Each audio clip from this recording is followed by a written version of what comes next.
आज आपण बिझनेसचा तिसरा पार्ट पाहणार आहोत आणि याच्यात विशेषतः म्हणजे आज नवीन गोष्ट आपल्याला शिकायला भेटणार आहे.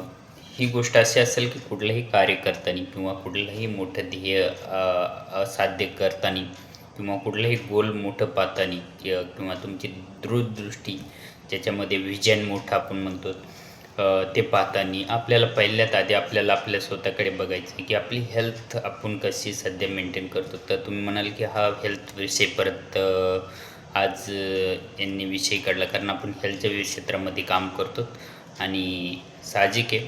कारण हे गोष्ट सगळ्यात आधी कुठल्याही गोष्ट सांगायच्या आधी हेल्थ हा सगळ्यात फर्स्ट प्रायोरिटीवरती आपल्याला मांडायला पाहिजे. कारण हेल्थमध्ये आज जर बघायला गेलं तर आज 70% जे लोक आहेत जे आज लवकर एजिंगमध्ये जात आहेत, कमी एजिंगमध्ये जास्त एजिंग फील करत आहेत आणि नॅचरली त्यांच्या शरीरामध्ये जी एनर्जी ऊर्जा पाहिजे ती नाही आहे. कारण जसं तुमची शरीर श्रेणी राहते त्याच्यामुळे तुमचे जे विचारश्रेणी राहते, जसं शरीर श्रेणीमुळे तुमची विचारश्रेणी खूप चांगले राहतात. कारण शरीर जर चांगलं असेल तर तुमचे विचार चांगले राहतात, तुमच्यामध्ये एनर्जी चांगली राहते, तुमच्यात जिज्ञासा राहते, एक इच्छाशक्ती प्रगट होते आणि तुमच्यात एक कॉन्फिडन्स तयार होते की हे मी करू शकतो. त्याच्यामुळे हेल्थला पहिली प्रायोरिटी द्या. तर मी हेच सांगेल पहिल्या पॉईंटमध्ये. दुसरा पॉईंट हे राहील की आपण जसं पॉईंट जात असताना तुम्हाला मी सांगतच राहतो. दुसरं आपण काय खातो सकाळचं जे आपल्याला पार्ट जसं दुसरा पॉईंटमध्ये सांगताना आपण सकाळची जी लाईफस्टाईलमध्ये सगळ्यात महत्त्वाचं आपण जे सकाळी खातो, जे ऐकतो, जे करतो तेच आपल्याला 24 तास कामी येतं. जसं की तुम्ही सकाळी उठले तुमचे थॉट प्रोसेस चेक करा, तुमची एनर्जी चेक करा.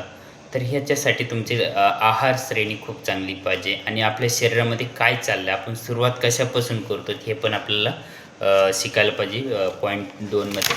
सेकंडमध्ये आपल्याला जर आपण बघायला गेलं तर आज आपण ज्या फील्डमध्ये आहेत, त्या फील्डमध्ये आपल्याला हे चेक करायचं की आज माझ्या कार्यामुळे, माझ्या कामामुळे आज काय लोकांचं भलं होणार आहे. पहिला हा आपल्याला तिसऱ्या पॉईंटमध्ये बघायचं आहे आणि माझ्या भल्या करण्यामुळे आज त्यांच्या जीवनामध्ये काय प्राप्त होऊ शकतं, हा आपल्याला त्याची तुलना करायची आणि ध्येय आपले वाटचाल करायची. आता याचा चौथा पॉईंट जर बघायला गेलं तर बघा आज जर मला सांगायचं गेलं तर हेल्थविषयी का बोलतो मी, कारण भारतीय हेल्थ संस्था म्हणजे जे आपली भारताची जी एक संस्था आहे जी हेल्थवरती रिसर्च करत राहतात, त्यांनी सांगितलं भारतातला हर चौथा माणूस डायबिटीज आहे किंवा होणार याचं त्यांची एक मांडणी केली.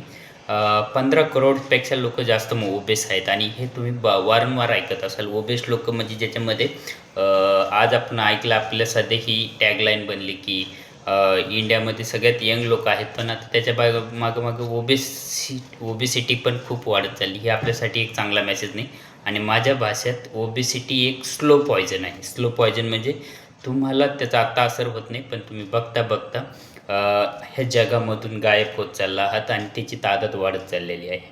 तर हे चांगलं नाही. त्याच्यानंतर 3.5 करोड से ज़्यादा लोक रोगग्रस्तीत आहे. म्हणजे जसं की आपण बघतो तर आजकाल लोकं डायबिटीज, शुगर, थायरॉईड काय प्रॉब्लेम सांगतात ते त्यांनाच माहीत, असं आपण ऐकत राहतो. आणि सगळ्यात महत्त्वाची गोष्ट म्हणजे आज डेली 8,000 लोकं आपल्याला सोडून चाललेत ह्या ओबेसिटीमुळे. ज्याला आपण नॉर्मली ऐकतो हार्ट प्रॉब्लेम झाला, हार्ट अटॅक आला, तर हे ओबेसिटीचा चौथ्या पॉईंटमध्ये आपण याचा उल्लेख करतो आहे. पाचवा सगळ्यात खतरनाक महामारी म्हणून जर बघितलं गेलं तर आज तर सगळ्यात मोठी ओबेसिटी आहे आणि तर याच्यामध्ये हृदयरोग पण जास्त प्रमाणात ओबेसिटीमुळे येतं. आणि पाचवा पॉईंट म्हणजे बघायला गेलं तर 70% लोकं आज जे आजारी पडतात ते आपल्या खानपानमुळे पडतात. तर ह्याच्यावर आपल्याला एक ध्यान द्यायचं आहे. कारण त्याच्यामध्ये आपण जर बघितलं तर जे आपल्या शरीराला जर पाहिजे, आपण त्याच्यावरती जर बोलायला झालं तर आपल्याला न्यूट्रिशन काय भेटतं, प्रोटीन काय भेटतं आणि माझ्या भाषेत सांगायचं म्हणजे न्यूट्रिशन म्हणजे जिवंत आहार, ज्याच्यामध्ये जिवंत न्यूट्रिशन्स असतात त्याला न्यूट्रिशन म्हणलं जातं. म्हणजे जसं की आपण आता बघा कुठल्याही जेवणाची जर तुलना करायला लागलो तर आपल्याला त्याच्यात हे बघायचं आहे की आपण जे खातो त्याच्यात न्यूट्रिशन आहे का आहे तर जिवंत आहे का, ह्या गोष्टीवर बघायचं. हे असे 5 पॉईंट आहेत आणि माझं म्हणणं आहे की लवकरात लवकर तुम्ही हेल्थकडे सुरुवात करा आणि आपलं नेक्स्ट पाऊल एक फिट इंडिया म्हणून स्वतःला एक आपली स्वतःची आयडेंटिटी इंडियामध्ये बनवा की मी फिट आहे आणि मी माझ्या देशासाठी, माझ्या घरासाठी, माझ्या परिवारासाठी, माझ्या मित्रजनांसाठी, सगळ्यांसाठी मी एक आयडल बनून राहील. त्यांना एक मोटिवेशन माझ्यातून भेटेल आणि असंच मी लोकांची मदत करत राहील.